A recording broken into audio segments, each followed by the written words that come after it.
अपनी दुर्दशा बता रहे हैं कि मेरे इतना बड़ा घर है, इतना बड़ा बंगला है, इतना बड़ा फैमिली है, इतनी बड़ी परिवार है, आस पड़ोस है, सब कुछ है, बस बच्चा ही नहीं है, केवल संतान ही नहीं है।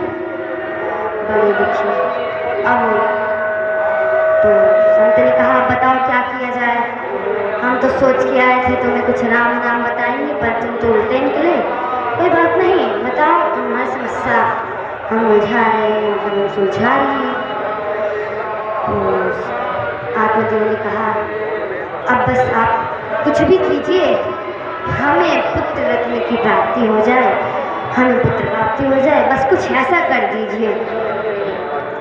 तो संत ने सोचा क्या किया जाए, क्योंकि जो संत जी वो बहुत बड़े ज्योतिषाचार्य भी थे। तो निकाला पत्र पोथी और देख के बताया, कह रहे हैं कि हे महात्मा, हे संत जन, जो संत हैं वो आत्मदेव से कह रहे हैं, क्योंकि जो सज्जन पुरुष होता है वो दूसरे सज्जन पुरुष से सज्जन की तरह ही बात करता है, कभी दुर्व्यक्ति की तरह बात नहीं करता है, कभी दुर्व्यवहार नहीं करता है। तो संत दूसरे संत से कह रहे हैं, अर्थात आत्मदेव जी से कह रहे हैं कि हे महात्मा, हे संत, हे आत्मदेव, जो तुम्हारे ये जो बालक नहीं हो पता है क्यों कारण है कि तुम्हें 7 जन्म तक पुत्र प्राप्ति नहीं होने वाली है, पुत्र संतान प्राप्ति तो तुम्हारे योग में है ही नहीं, तो तुम्हें संतान प्राप्ति नहीं है। आत्मदेव जी को जब इतना बताया तो आत्मदेव जी ने अपना सिर पटका बड़ी जोर से। तो संत तो एक बार के लिए एकदम घबरा गए और पीछे हट गए कि ये क्या कर रहा है, सर पटक रहा है अपना, अभी चलूँ एक और अपने ऊपर ब्रह्म हत्या ले लूँ मैं, अभी मर और गया तो मेरे ऊपर तो ब्रह्म हत्या लग जाएगी, ब्रह्म हत्या लग जाएगी। बड़ी जोर से पटका पनस रहा आत्मदेव जी ने। अब पटक के ऊपर उठा के कह रहे हैं कि लोग मरने तो आया ही था मैं वैसे भी, और मरूंगा तो मैं वैसे भी।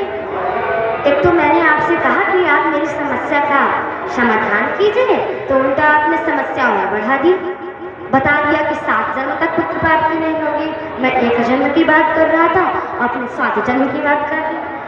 अब और जोर से सर पटका। तो संत बोले कि गजब चक्कर में पड़ गए हैं, तो मन में सोच के आए थे कि इसको राम स्मरण करेंगे, राम जी के बारे में बताएंगे, परंतु ये तो गृहस्थी का आदमी निकला और इसको समझाना तो हमें उसके ही दिख रहा है, क्योंकि ये एकदम पूरा पागल हो गया है। तो आत्मदेव जी क्या ठीक है, आप हमें नहीं बताएंगे तो हम आपके सामने ही अपने प्राण त्याग देंगे और इतनी जोर जोर से सर पटकेंगे कि तुरंत ही हमारी मृत्यु हो जाएगी। अब संत ने कहा क्या किया जाए, कुछ ना कुछ तो करना ही पड़ेगा, वरना ये इसी प्रकार से अगर सर अपना पीटता रहा तो इसकी मृत्यु तो तत्कालीन हो जाएगी। संत ने सोचा ठीक है चलो, तुरंत अपनी पोटली से फल निकाला और निकाल के उसमें भगवान का नाम स्मरण करके, भगवान का चिंतन करके उस फल को दे दिया। और दे के आत्मदेव जी से कहा जाओ जा करके इसको अपनी पत्नी को दे दो और उससे कह देना कि इसे ग्रहण करना। तो आत्मदेव जी बड़े प्रसन्न हुए, हाँ आनंद आ गया। आपने भी बताया कि 7 जन्मों तक पुत्र प्राप्ति नहीं, अब कम से कम फल की वजह से ही सही पर पुत्र प्राप्ति होगी तो सही। तो फल लिया, उन लोग के बड़े प्रश्न हुए और क्या कह रहे हैं कि अच्छा महात्मा जी ये भी तो बताइए, कुछ आचार व्यवहार तो करना पड़ेगा, कुछ नियम है इसके। उन्होंने कहा नहीं कुछ ज़्यादा नियम है नहीं, बस इतना ही नियम है कि सात्विक तरीके से रहना, सबसे अच्छे से बात करना बस, और अच्छे तरीके से रहना, सत्य तरीके से रहना, जो बोलना सत्य बोलना, और अपना व्यवहार अच्छा रखना, घर में माहौल अच्छा रखना। इस प्रकार से कह के संत ने आत्मदेव जी को विदा किया और मन ही मन से संत यही सोच रहे थे कि मैं कहाँ पड़ गया, किस जगह चला गया। ये आत्मदेव जी अब उसे लेकर के भागते भागते पहुँचे। इतने खुशी है कि जिसका कोई जवाब ही नहीं। आत्मदेव जी तुरंत लेके आए। अच्छा आत्मदेव जी की पत्नी का नाम धुंधली था, धुंधली।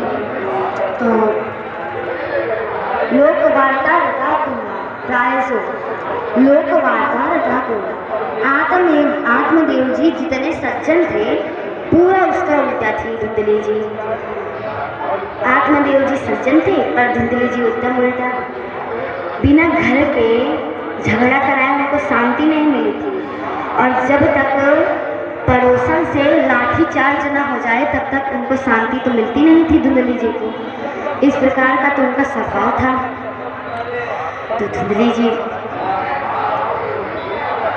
आत्मदेव जी बहुत शांत चित्त और बहुत ही शांत स्वभाव थे और धुंधली जी बिल्कुल उसका विपरीत और उल्टा थी। बिहार में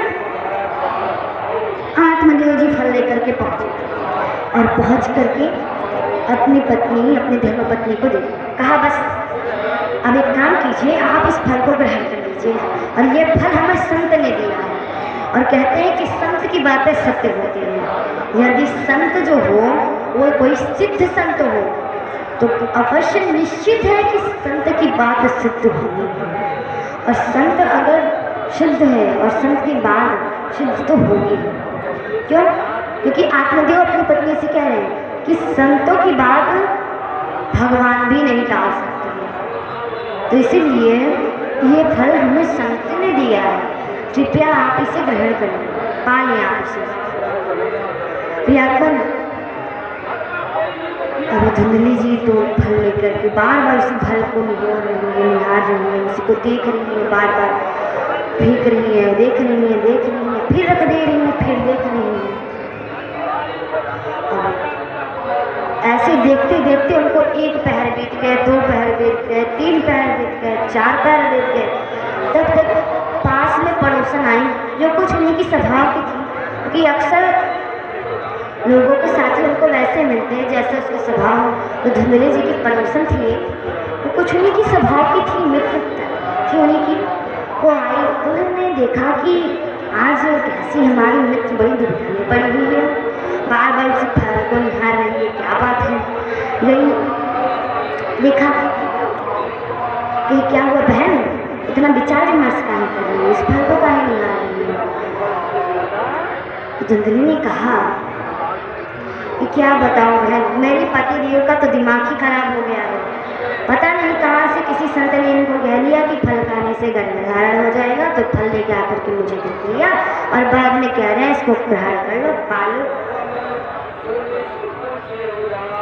और मैं तो बड़ी झंझट में पड़ गई। अब जो उनकी मित्र आई थी इसे धुंधली जी की, वो क्या कह रही है, ठीक है तो खा लो ना, क्या दिक्कत है, खा लो। धुंधली ने कहा नहीं रे पगली, ऐसे कैसे खा लो, तुझे नहीं पता है यद्यपि मुझे गर्भधारण हो गया और उसी समय कोई डाकू आया हो और पूरे गांव पे हमला कर दे, तो मैं भागूंगी कैसे, सब तो भाग जाएंगे, मैं अंदर ही रह जाऊंगी, भाग भी नहीं पाऊंगी। इस प्रकार की अनेक प्रपंच से भरी जंजाल युक्त बातें कहने लगी। अब उसकी मित्र का भी सर चकराने लगा कि पता नहीं कहाँ की बातें सोच रही है। कभी कह रही है भूकंप आ जाएगा, मैं नीचे गिर जाऊंगी, कभी सोच रही है कि बच्चों को लालन पालन करने में भी बड़ा कष्ट होता है, और फिर क्या कर रही है अपनी मित्र से कि चलो ठीक है डाकू आ भी गए और मैं गिर भी गई, मैं मर भी गई, परंतु अगर श्री सुखदेव जी को मैंने सुना था कि वो तो अपनी माता के गर्भ में, माता अरणी के गर्भ में 12 वर्ष तक थे, अगर ये भी वैसे हो गया तो तब क्या होगा। अब उस जो मित्र आए थे धुंधली की, उसका भी सर चकराने लगा कि कहाँ के नरगा बातें उठा रखी है इसने। कभी कह रही है कि भूकंप आ जाएगा तो मैं गिरूंगी, कभी कह रही है डाकू आ जाएगा, तो कभी कह रही है कि आग ही लग जाएगी घर में तो मेरा क्या होगा। इस प्रकार से अनर्गल बातें करने लगी और फिर क्या कह रही है, और वैसे भी बच्चों के लालन पालन में बड़ा दुख और कष्ट भोगना पड़ता है। यदि बच्चे अच्छे निकल जाए तो भी लोग माँ को ही कहते हैं, और यदि बच्चे खराब निकल जाए तो भी माता को ही सुनना पड़ता है। तो इस प्रकार से विचार